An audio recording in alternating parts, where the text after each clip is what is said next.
दोस्तों, power factor की value कैसे मालूम की जा सकती है?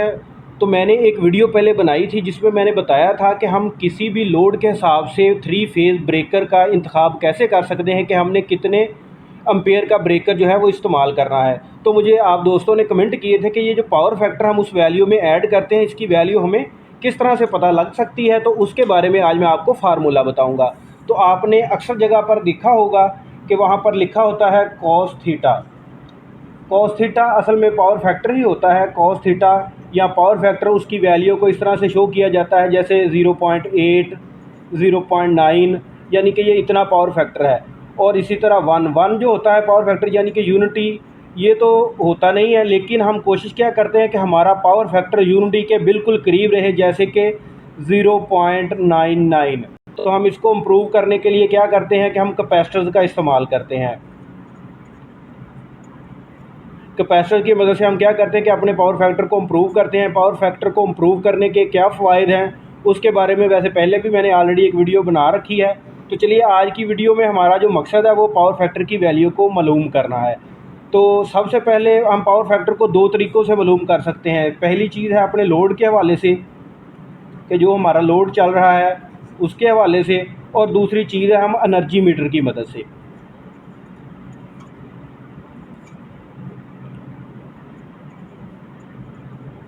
आपने अक्सर देखा होगा कि आपके पास पावर हाउसेज में या अक्सर पैनल्स के बाहर जो है एनर्जी मीटर्स वगैरह लगे होते हैं, जिसमें हमारे पास मुख्तलिफ रीडिंग्स वगैरह आ रही होती हैं, जैसे कि किलोवाट, किलोवाट आवर, इसी तरह kVAH।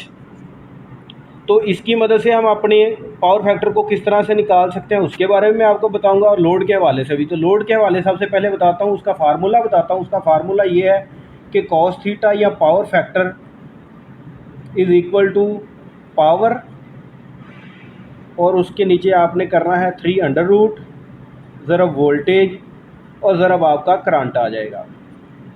तो चलिए फ़र्ज़ करते हैं कि हमारे पास एक 3 फेज़ इंडक्शन मोटर है जो कि 3 किलोवाट की है। तो आपने जो पावर की जो वैल्यू है ना, उसको वाट में लेना है। पावर की वैल्यू आपके पास वो वाट में भी हो सकती है, उसके बाद किलोवाट में भी हो सकती है, और उसके बाद एचपी में भी हो सकती है। आपके पास जिस यूनिट में भी हो, वो किलोवाट में हो, एचपी में हो, उसको आपने कन्वर्ट करके वाट में ले आना है। तो एचपी से किलोवाट में कैसे कन्वर्ट किया जाता है उसके बारे में भी मैंने पहले से एक वीडियो बना रखी हुई है। तो आप मेरे इसी यानी कि नीचे वीडियोज़ में जाएंगे तो आपको पता चल जाएगा कि एचपी से किलोवाट या किलोवाट से एचपी में किस तरह से कन्वर्ट किया जाता है। तो आपने सबसे पहले पावर को रखना है वाट में। तो मैं कह रहा हूँ कि हमारे पास एक मोटर है 3 किलोवाट की। तो किलोवाट से उसको वाट में तब्दील कर रहा हूँ, तो इसको आसान सा फार्मूला है कि आपने जितने किलोवाट हैं उसको अपने हज़ार के साथ मल्टीप्लाई कर देना है। तो जो आपका जवाब आ जाएगा वो आ जाएगा वाट में, यानी कि वो 3000 वाट बनते हैं। तो अब इस मोटर का जो पावर फैक्टर हम किस तरह से निकाल सकते हैं, ये देखें। पावर फैक्टर या कॉस थीटा वो क्या है कि पावर सबसे पहले हमारे पास कितनी है, 3000 वाट। तो यहाँ पर हम 3000 लिखेंगे, उसके बाद 3√, यानी कि 3 का जगह उसकी वैल्यू होती है 1.732।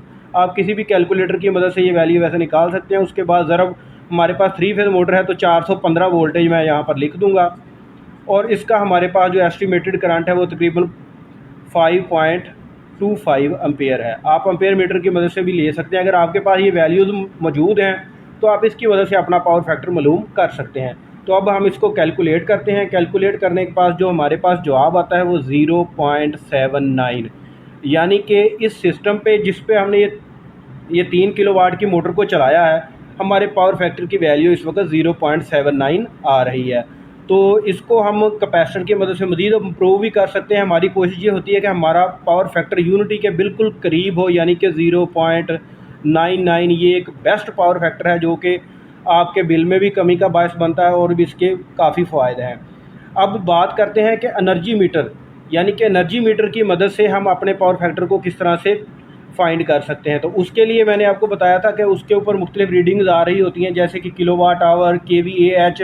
तो उसका फार्मूला ये है कि आपका ये जो कॉस थीटा है, कॉस थीटा या आप पावर फैक्टर कह लें, PF में लिख देता हूँ। तो उसका फार्मूला है कि आपने उस एनर्जी मीटर में से kWH की वैल्यू नोट करनी है, और उसके बाद kVAH, ये दो वैल्यूज़ आपने ले लेनी है। तो फ़र्ज़ करें हमारे पास KWH जो है वो 100 आ रहा है और KVAH वो 120 आ रहा है। ये बात हमेशा जहन में रखिएगा कि KWH की वैल्यू हमेशा कम होती है और KVAH की वैल्यू हमेशा ज़्यादा होती है। इसकी वजह यह है कि KVA समझ लें वो होती है जो हमने पावर टोटल प्रोड्यूस की है, जो हमने टोटल एनर्जी प्रोड्यूस की है वो होता है KVA, और उसमें से जो हमारे इस्तेमाल में आई है वो होता है किलोवाट, और KVAR वो पावर होती है जो इसमें से ज़ाया हो गई है हमारी। तो वो बस आपको बता रहा ताकि आपको समझ आ सके। जब भी आप देखेंगे KWH की वैल्यू KVAH से कम होगी तो आपने इसको डिवाइड कर लेना है। जब हम इसको डिवाइड करेंगे तो हमारे पास जो जवाब आता है वो तकरीबन 0.8 आ जाता है। तो समझ लें इस सूरत में आपका जो पावर फैक्टर है वो 0.8 है। तो उम्मीद करता हूँ आपको जो इस बात की समझ आ गई होगी कि पावर फैक्टर की वैल्यू को आप किसी भी मीटर के बगैर अपने फार्मूले से किस तरह से डिफाइन कर सकते हैं कि आपका पावर फैक्टर कितना है। इसी तरह जो मेरी नेक्स्ट वीडियो है उसमें मैं आपको बताऊंगा कि आपने केबल्स लोड के हिसाब से कौन सी जो है वो चूज़ करनी है, यानी कि कितने की केबल से हम कितने एम्पेयर लोड उठा सकते हैं, या अपने लोड के हिसाब से हमने किस केबल का इंतखाब करना है। इंशाल्लाह मैं नेक्स्ट वीडियो इस पर बनाऊँगा। तो जिन लोगों ने अभी तक मुझे फॉलो नहीं किया है वो मेरी वीडियो को फॉलो भी कर लें, और मेरी आईडी को फॉलो करने के बाद इस वीडियो को लाइक भी करें, और एक अच्छे से कमेंट के साथ मुझे ये भी बताएं कि ये वीडियोज़ हैं वो कैसी बन रही हैं। अगर आप चाहते हैं कि इसमें क्या इम्प्रूवमेंट होनी चाहिए, ताकि मैं आपके कमेंट्स को देखकर वीडियो को मज़ीद अच्छे तरीके से बना सकूँ।